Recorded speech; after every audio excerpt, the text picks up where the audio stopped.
پر افغانانو ملنډې او ځان د افغانستان فاتح ښکاره کول فیض حمید ته ګران تمام شو. د غلا په تور نیول شوی او محاکمه کیږي.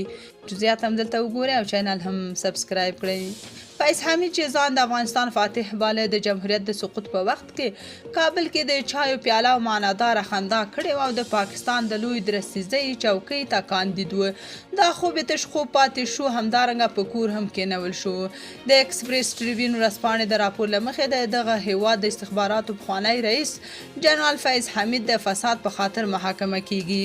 د ورځپاڼې پر اساس پر حمید د یوې شخصي مینې خاوند د مځکو د غصب او له خپل واک څخه د ناوړه استفادې تور پورې کړی دی.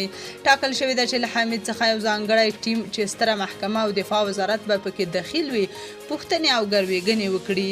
د اسلام آباد هوایي ډګر ته څیرمه د ټاپ سټي مینې ښارګي خاوند معیز احمد خان سترې محکمې ته شکایت کړی چې حمید په 2018 کال له خپلو یو شمېر مامورینو سره د ده پر دفتر او ښارګي چاپه وهلې وه. ډېرې پیسې، سره زر، الماس او نور وسایل یې ورڅخه په زوره وړي وه.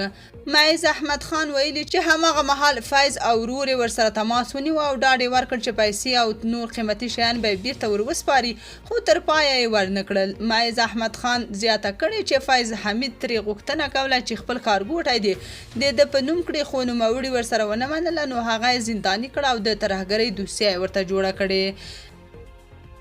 دا چې فیض حمید د عمران خان د نږدې کسانو ګڼل کېده نو اوس پوځ هم د هغې د محکمه کولو امر کړی. د پاکستان سترې محکمې پر فیض حمید چې ویل کېږي د پوځ اوسنی لوی درستیز ورسره ښې اړیکې نه لري لګېدلي تورونه جدي بللي او د فوري تحقیقاتو امر یې کړی دی. تاسو په دې اړه څه نظر لرئ؟ کومنټ کې شریک او چینل هم سبسکرایب کړئ.